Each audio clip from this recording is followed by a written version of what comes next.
est présent depuis pas mal d'années, puisque la marque Citroën, par exemple, est présente depuis 70 ans au Japon. Nous avons un réseau de distributeurs qui représente 130 points de vente disséminés sur l'ensemble du territoire, qui nous permet d'avoir accès à l'ensemble du marché japonais. La marque Peugeot est la marque qui représente environ 70% des volumes totaux des marques PSA, avec une gamme très élargie. Ensuite, la marque Citroën. Et puis la marque DS Automobile que nous avons réellement lancée au Japon depuis 1 an et demi maintenant. Nous vous accueillons ici dans le premier concept La Maison Citroën du Japon. C'est un nouveau concept de design intérieur qui est un design qui correspond à l'ADN de la marque, à son côté humain. Vous verrez notamment beaucoup de bois, beaucoup de chaleur dans les couleurs qui sont utilisées et beaucoup d'éléments liés à l'ADN de la marque. Des photographies de chevaux et d'anciens modèles iconiques de cette fantastique marque automobile. Et on est très fiers d'avoir inauguré fin juin ce showroom parce que pour nous, Citroën au Japon est, comme je disais, la marque la plus ancienne, mais c'est la marque qui a le plus de fans. Nous avons eu le lancement de la 3008, donc nouveau SUV Peugeot, qui est intervenu au mois de mars et qui rencontre un succès absolument exceptionnel au Japon. Pour la marque Citroën, le lancement de la nouvelle C3 est intervenu en juillet dernier. Et là aussi, elle rencontre un succès absolument grandissant, où les codes esthétiques, le côté personnalisable du véhicule plaît énormément aux clients et clientes japonaises. Concernant la marque DS, on est sur des répétitions de lancement d'éditions limitées.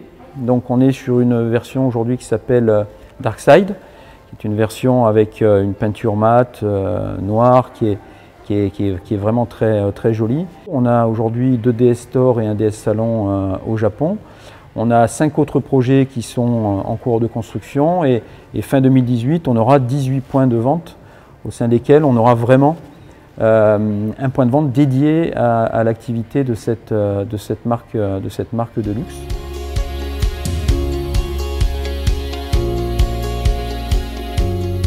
Le marché japonais est un des marchés au monde les plus challenging, les plus exigeants, les plus sophistiqués, qui comporte un certain nombre de barrières non tarifaires avec des normes d'homologation qui sont extrêmement complexes, qui nous demandent de travailler un lancement au Japon plusieurs années avant pour être certain d'atteindre les différentes règles liées à ces homologations. C'est un marché exigeant aussi puisque les clients japonais achètent majoritairement des véhicules de marque japonaise fabriqués au Japon. À titre d'exemple, en France, 45 à 46% des véhicules achetés sont des véhicules autres que provenant de marques françaises. Au Japon, c'est 7%. Les consommateurs demandent énormément de technologie, ils demandent énormément d'aspects environnementaux sur les véhicules, consommation, émissions, ce qui fait qu'on a un besoin d'excellence si on veut être présent sur le marché japonais.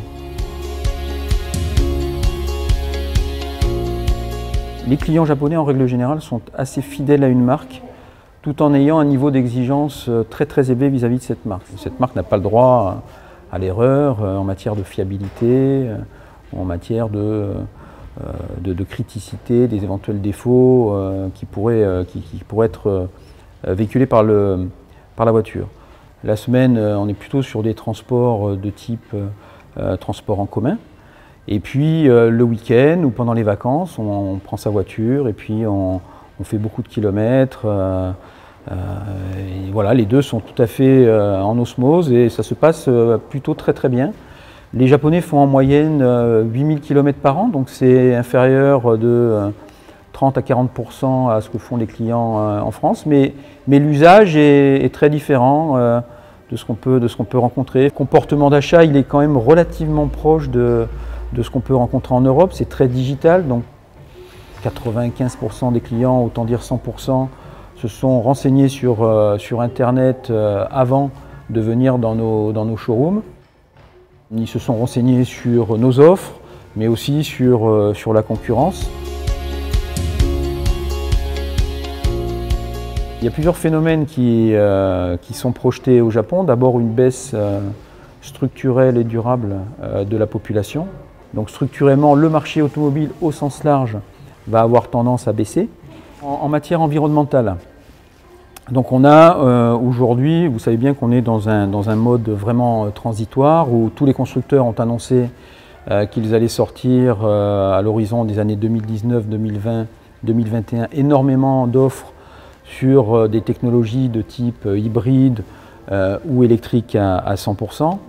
Le marché japonais est en avance puisque Toyota a lancé avant d'autres marques l'hybridation sur ses véhicules.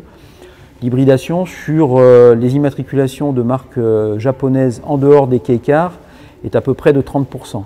Donc on est sur un taux d'hybridation qui est le plus élevé au monde. D'un côté, donc, les constructeurs locaux avec des offres hybrides à 30%, de l'autre côté, des importés qui, eux, ont misé sur les dernières technologies en matière de diesel. Alors ça peut sembler surprenant vu de la France, mais ici, le diesel a été introduit tardivement avec les technologies de dépollution les plus avancées. On a eu l'intervention, quand on a présenté le diesel mi-2016 au Japon, l'intervention d'un professeur reconnu, qui n'est pas du tout lié à l'industrie automobile et qui nous disait que d'après lui, effectivement, la période transitoire qu'on était en train de vivre était une période où il fallait accepter différents modes d'énergie en attendant de converger plus tard vers des énergies qui seront des énergies probablement plus orientées vers l'hybride rechargeable, peut-être avec aussi des piles à combustible. Mais en attendant, c'est une transition qu'il faut engager et d'après lui, le diesel dernière génération a tout à fait sa place.